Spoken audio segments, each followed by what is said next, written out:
La Jornada Zacatecas TV, un espacio de libertad. Buenas tardes a todos y a todas.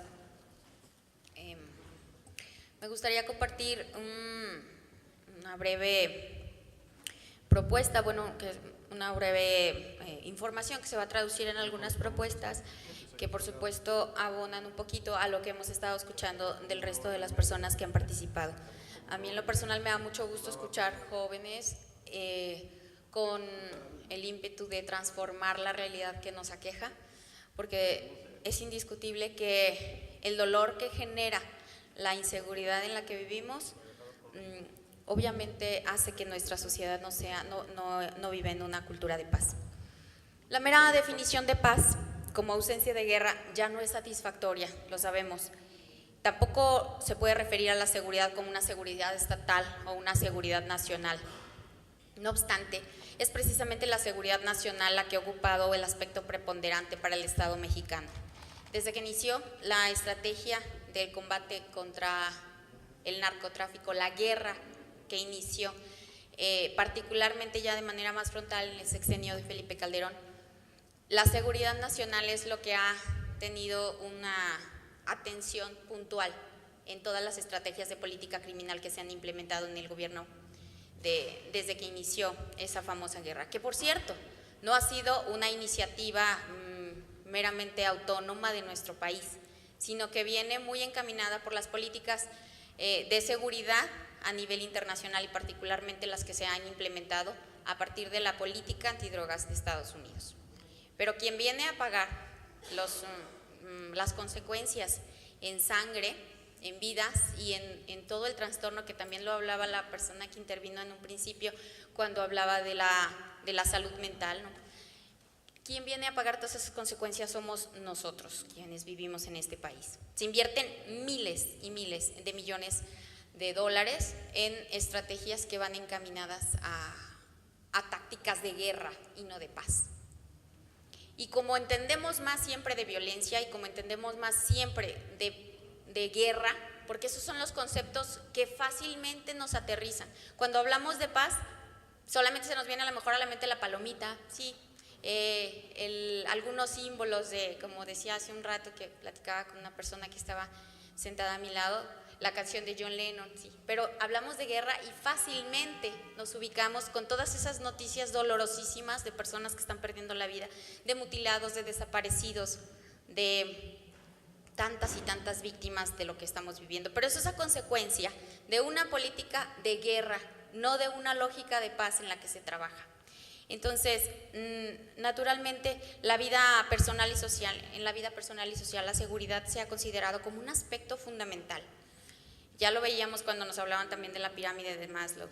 Todas las intervenciones que me han precedido tienen que ver con esa preocupación tan humana, ¿no?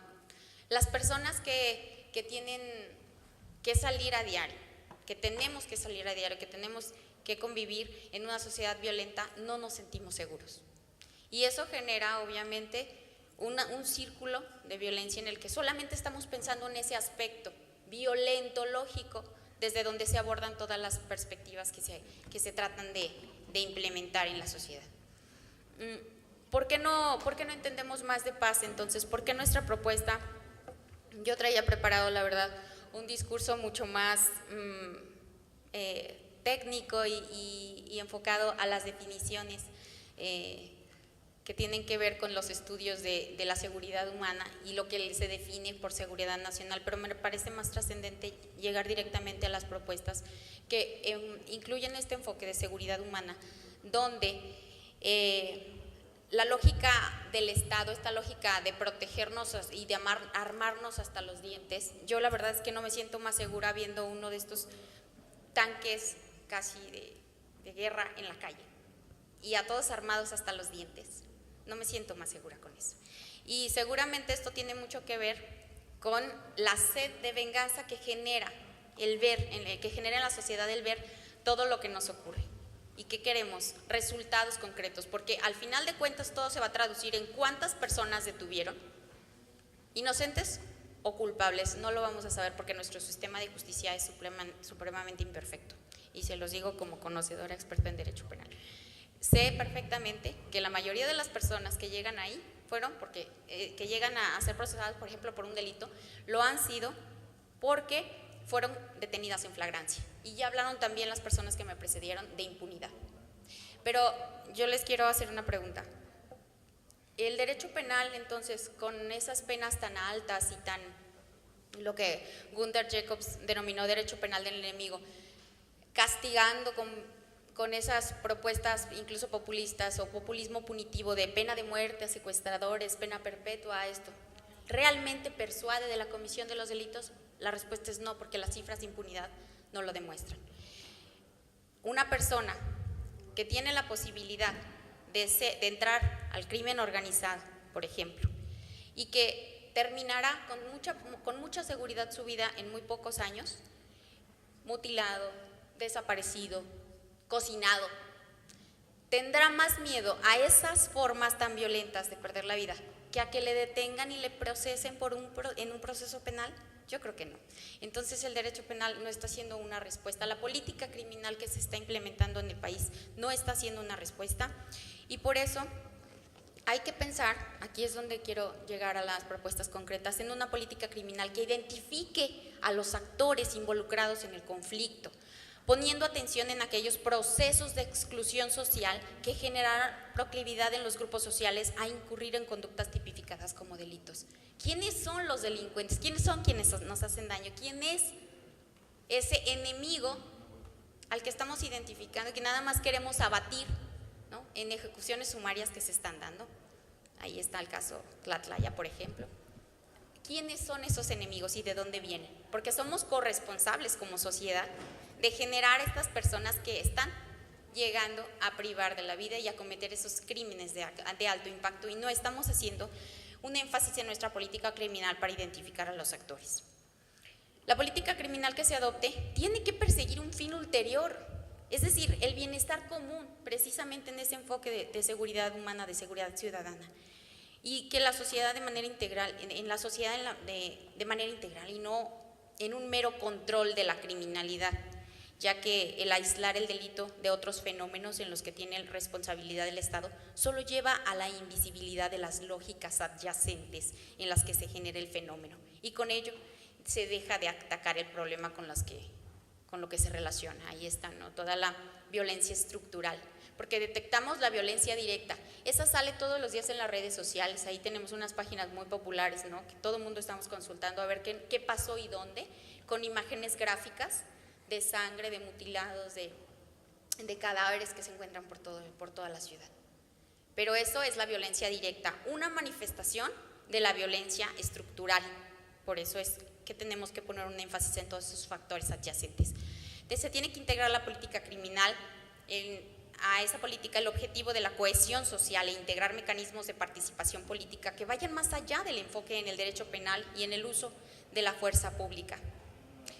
La política criminal debe incluir en su visión a todos y todas las ciudadanas que hacen exclusión y sin hacer exclusión de aquellos a los que considera enemigos, porque al momento en que nosotros ubicamos al otro, al que hay que destruir, no estamos viendo, no hay una invisibilización de todas esas personas que también son seres humanos y que también son víctimas de esa violencia estructural y que revictimizan a todo nuestro entorno. Les decía en un principio, ya para terminar, entendemos más de guerra, más de violencia que de paz, pero debemos de generar círculos en los cuales trabajemos en la cultura de paz, trabajemos en la educación para la paz. Ahí están una serie de experiencias en muchos lugares, hablaban de Colombia, por ejemplo, hay otras experiencias en otras, también nuestros propios saberes de nuestras culturas y de nuestras raíces nos dan experiencias de trabajo en cultura de paz, de trabajo colectivo, y ahí es donde yo aplaudo estas iniciativas donde podemos hablar de esto y decir, enfocar una mayor cantidad de recursos y esfuerzos en desarrollar una cultura de respeto a la legalidad, claro, a las instituciones, pero en el marco de la cultura de paz, ¿sí? La educación para la paz, ese trabajo se puede incluir como a través, por supuesto, de iniciativas ciudadanas, pero el gobierno tiene recursos y basta ver cuánto se le ha invertido a seguridad. No vamos lejos, en este último sexenio, ¿cuánto se le ha invertido en seguridad y en qué?